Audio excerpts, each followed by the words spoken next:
تو اللہ تعالیٰ فرماتا ہے کہ یاد رکھو اب تمہارے اندر جو پرہیزگاری آ گئی ہے، جو تقوی آ گیا ہے، بس اللہ یہی چاہتا ہے، یہی اللہ تک پہنچنے والا ہے، یہی تمہارا حوصلہ، تمہارا عزم، تمہارا ارادہ، تمہاری صداقت اللہ کی بارگاہ میں پہنچے گی اور تم کو اللہ تعالیٰ اپنے قرب کی راہیں آسان کر دے گا۔ عزیزوں اور بزرگوں، آج کا دن بڑی اہمیت کا دن ہے۔ ہم امت محمدیہ صلی اللہ علیہ وسلم کے لیے خوشی کا دن بنایا گیا، اور اس خوشی میں یہ بتلایا گیا کہ جس کے والدین رب کی رضا جوئی کے طالب بن جائے، ہر آن ہر گھڑی اوامر خداوندی کی پابجائی کرنے والے بن جائے، تو ان کے فرزندان کو اللہ تعالیٰ ان کا متبع بنائے گا اور اپنے مقربین میں شامل فرمائے گا۔ آپ چاہتے ہیں کہ آپ کی اولاد صالحین کی فہرست میں آئے، اللہ کے مقربین کی فہرست میں آئے، تو سب سے پہلے اس کی شروعات اپنی ذات سے کرنا ہوگا، اپنے آپ کو اس راہ پر گامزن کرنا ہوگا، اپنے آپ کو مستعد کر کے تیار کر کے اسی تقدم میں لگانا ہوگا، جیسے سیدنا ابراہیم علیہ السلام نے بچپن سے لے کر اپنی زندگی کے آخری سانسوں تک اللہ کی رضا جوئی اور اللہ کی رضا طلبی میں، اپنے ہر امتحان میں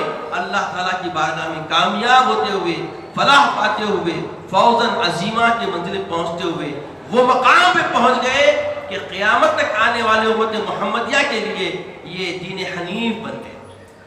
عزیزوں اور بزرگوں، آج ہم بہت سارے بے عملی کی حالت میں پڑے ہوئے ہیں، ہمیں ایک کنجال کو چھانٹنا ہوگا، اور یہ صحیح، یہ کوشش کوئی اور آ کے ہمارے لیے نہیں کرے گا، اس کے لیے ہمیں خود تیار ہونا ہوگا، ہمیں خود اس میں محنت کرنی ہوگی۔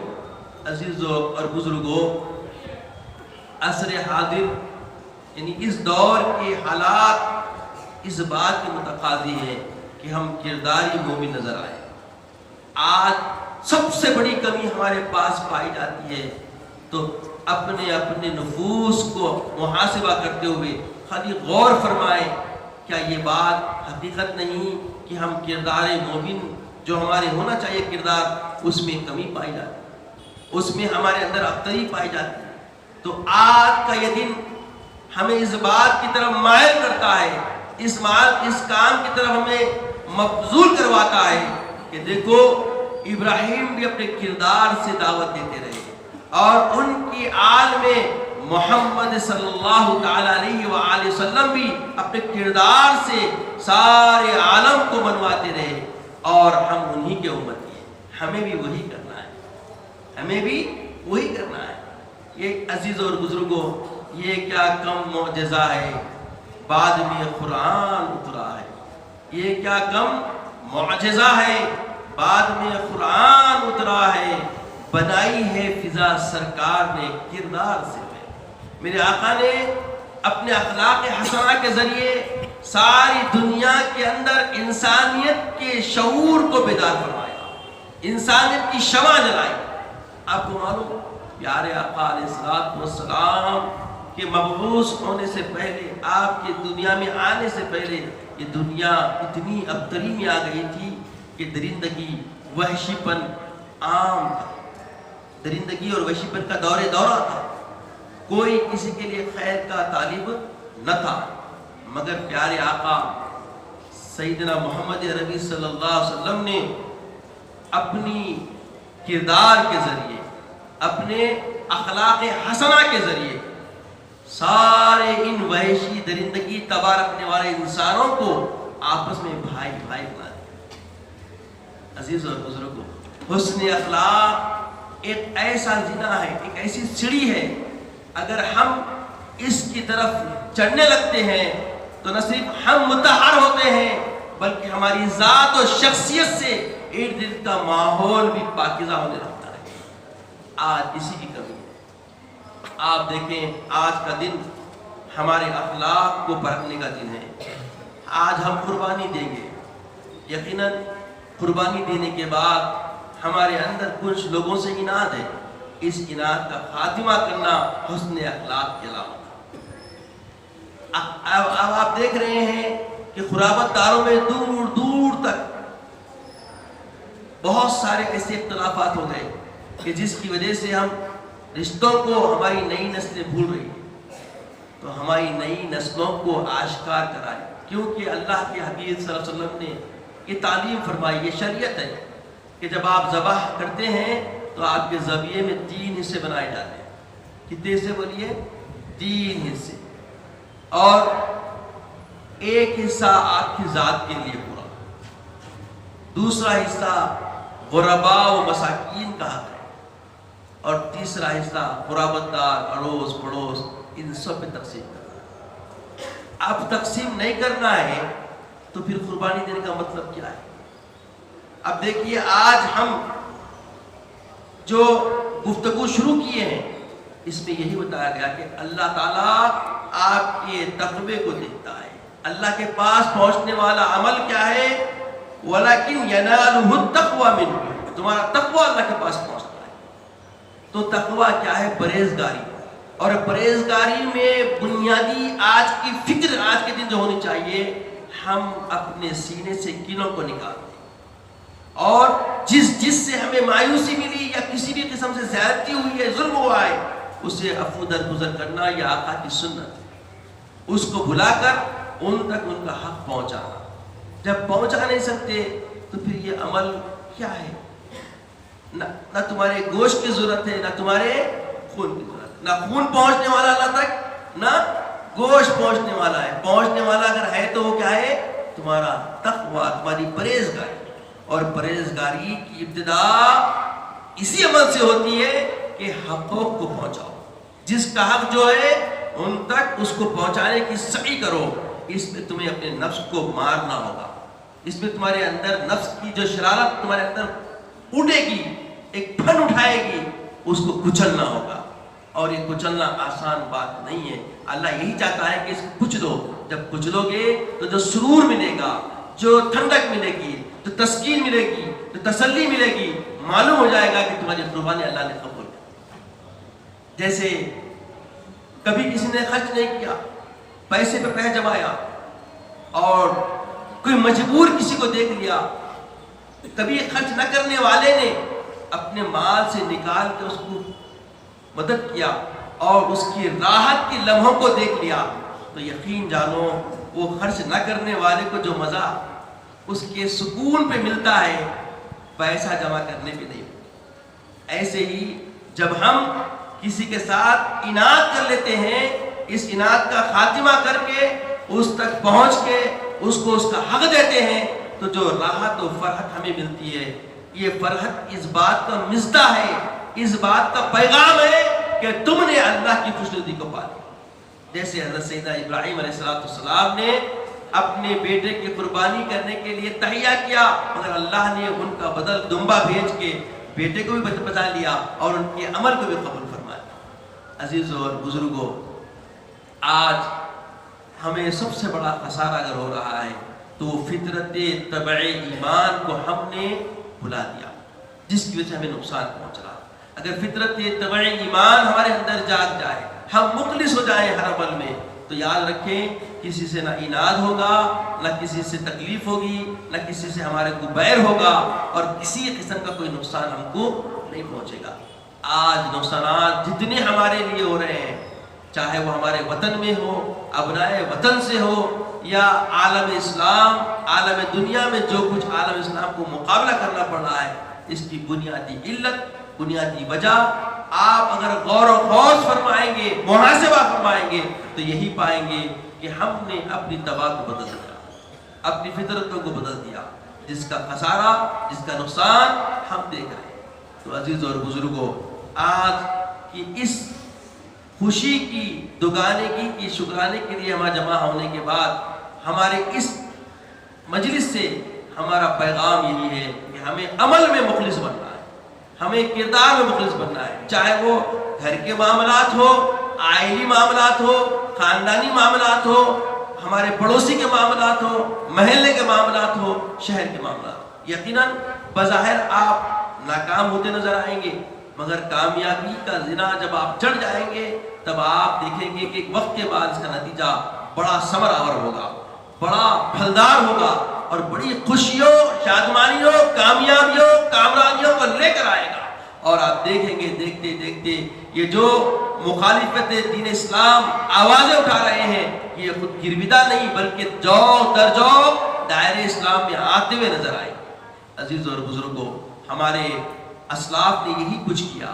ہمارے اسلاف نے اپنے اعمال کی تطہیر کی، اپنی نیتوں کو مخلص بنایا اور اپنے ہر عمل کے اندر انہوں نے سوائے رب کی رضا کے کچھ اور نہیں دیکھا اور تقوی کی زندگی کو پروان چڑھایا. اور اس کا نتیجہ آج ہم سب اپنے آپ کو دیکھ رہے ہیں. آج ہمارے جتنے بھی ہمارے بھائی اتنے وطن میں پائے جاتے ہیں، اس کی علت، اس کی بنیاد ان کا اخلاص، ان کی مخلصانہ تباہ، ان کی پرہیزگاریاں تھیں. آج ہم اسی پہلو سے تیہ دست ہو، اسی پہلو سے ہم تیہ دست ہو گئے، اسی پہلو سے ہم دور ہو گئے. آج خسارہ ہمارے سامنے. اگر ہم چاہتے ہیں کہ اس خسارے سے باہر نکلے تو ہمیں پھر کمر بستہ ہونا ہوگا اور پھر سے ہمیں وہی کاوش، وہی محنت، وہی صحیح کرنی ہوگی جو اسلاف نے اپنی زندگیوں کو نمونہ بنا کے ہمارے لیے پیش کیا ہے. عزیزوں اور بزرگوں، اللہ تعالیٰ فرماتا ہے کہ لقد کان لکم فی رسول اللہ اسوۃ حسنہ، میرے محبوب کی زندگی تمہارے لیے بہترین نمونہ ہے. آقا کی زندگی میں کیا بات ہے؟ آقا فرماتے ہیں جس نے مجھے محروم کیا میں اسے عطا کروں، جس نے مجھ پہ ظلم کیا اسے میں درگزر کروں. یہ کوئی معمولی بات ہے؟ یہ کوئی معمولی کردار ہے میرے آقا کا؟ اگر ہم اس کردار کو یہ اختیار کر لیتے ہیں تو دیکھیے پھر کون دشمن رہے گا، کون ہماری مخالفت کرنے والا باقی رہے گا. آج ہم معمولی بات پر بڑی بڑی ایسے فیصلے لے کر خطائیں کر لیتے ہیں جس سے صرف پشیمانی ہمارے آتا ہے. بعد میں خود ہم اپنے آپ پہ پشیمان ہو جاتے ہیں. معمولی بحث تکرار رہتی ہے، خون خرابے تک پہنچ جاتی ہے. آخر کیا ہے؟ جبکہ آقا فرماتے ہیں اجتنبوا الغضب، اجتنبوا الغضب، غصے سے پرہیز کرو. غصہ شیطان کی گیند ہے، کھلونا ہے. جیسے آپ غصے میں آتے ہیں شیطان ایسے تم سے کھیلتا ہے جیسے بچے گولے سے کھیلتے ہیں. آپ سوچیں ہم سے شیطان کھیل رہا ہے، ہم شیطان کا کھلونا بننے سے بہتر ہے کہ آقا علیہ الصلوۃ والسلام کے کردار کو اختیار کر کے اس شیطان کو نیست و نابود کر دیں. یہ ایک بڑا کام ہے. کیا یہ مشکل کام ہے؟ عزیزو بالکل یہ مشکل کام نہیں ہے. بس حب نبوی حشر میں کام آئی جلیل، بس حب نبوی حشر میں کام آئی جلیل، نہ زہد آیا نہ تقویٰ آیا. صحابہ کی زندگی میں کیا تھا؟ حب نبوی تھا. جب کوئی آتا تو پوچھنا پڑتا کہ محمد نبی کون ہے. کیوں؟ چال چلن سے، حال ڈھال سے، ذکر و اذکار سے پورے ادائے محمدی صحابہ نے اختیار کر لی، ڈھل گئے تھے پورے. اور اسی وجہ سے آنے والا ظاہر جو بھی ہوتا اسے پوچھنا پڑتا محمد نبی کون. اللہ اکبر. وہ اگر کردار ہم اختیار کر لیں اور وہ طریقہ، وہ نہج پھر سے ہمارے اندر ہم اجاگر کر لیں تو دیکھیں پھر معاملہ کیا ہوتا ہے. عزیز اور بزرگوں، وقت ہمارا ساتھ چھوڑ چکا ہے. آئیے ہم ہر سال کی طرح نماز کا طریقہ انشاءاللہ آپ کے سامنے بیان کر لیتے ہیں. اس کے بعد نماز ہوگی اور نماز کے بعد ادب کے ساتھ سکون سے بغیر حرکت کرے، کسی کو نصیحت کرے بغیر، کسی کو کچھ معاملہ ہو تو کچھ چھیڑے کرے بغیر، غور سے خطبہ سماعت کریں. انشاءاللہ خطبہ بالکل مختصر کرنے کی کوشش کروں گا کہ بس بالکل مختصر ہو تاکہ آپ کو جا کے پھر قربانیاں بھی دینا ہے، کام بہت ہے. اس کا لحاظ رکھتے ہوئے مختصر کرنے کا مقصد یہ نہیں کہ خلاف سنت کوئی کام کریں گے، بلکہ تقاضا ہے حالات کا، بارش کی بھی دینا ہے اور بہت سارے حالات بدلے ہوئے ہیں، تو اس کا خیال رکھتے ہوئے مختصر کرنے کے لیے انتظامیہ کی استدعا رہی تو اس کو انشاءاللہ اس پہ عمل کیا جائے گا. تو عزیز اور بزرگوں، نماز کیا ہے؟ 2 رکعت نماز کی نیت کرنا. نویت ان اصلی للہ تعالی صلاۃ العید الاضحی اقتدیت بهذا الامام مع 6 تکبیرات متوجہا الی جہت الکعبۃ الشریفۃ. اللہ اکبر. کیا ہے؟ میں 2 رکعت نماز عید الاضحیٰ کی نیت کرتا ہوں، اس امام کے پیچھے ہوں میرا کعبۃ اللہ شریف کی طرف، تکبیر تحریمہ کے ساتھ ہاتھ باندھ لیجیے، ثنا پڑھی جائے گی. ثنا کے بعد 3 تکبیریں ہوں گے، 2 تکبیروں میں کانوں تک ہاتھ اٹھائیے، ہاتھ چھوڑ دیجیے، تیسری تکبیر میں کانوں تک ہاتھ اٹھا کے ہاتھ باندھ دیجیے، صحیح ہے نا؟ اس کے بعد سورہ فاتحہ ہوگی، ضم سورہ ہوگی، یہ ایک رکعت مکمل ہوگی۔ دوسری رکعت میں سورہ فاتحہ ضم سورہ کے بعد رکوع میں جانے سے پہلے 4 تکبیریں ہوں گی۔ 3 تکبیروں میں کانوں تک ہاتھ اٹھائیے، ہاتھ چھوڑ دیجیے، چوتھی تکبیر کے ساتھ رکوع میں چلے جائیں گے۔ اس طرح نماز مکمل ہو جائے گی۔ نماز جیسے سلام پھیریں گے تکبیر پڑھنا شروع کر دیں، اور اس کے بعد منبر پہ جا کے تکبیر چلتی رہے گی۔ اس کے بعد خطبہ ہوگا، خطبے کے فوری بعد دعا ہوگی مختصر، اور اللہ کے رسول کی بارگاہ، کیونکہ آقا علیہ السلام سے ہم کو شریعت ملی، دین ملا، انشاءاللہ مختصر 2-4 شعر انشاءاللہ پیش کیے جائیں گے۔ اس کے بعد اب چلیے نماز جب سفر درست فرما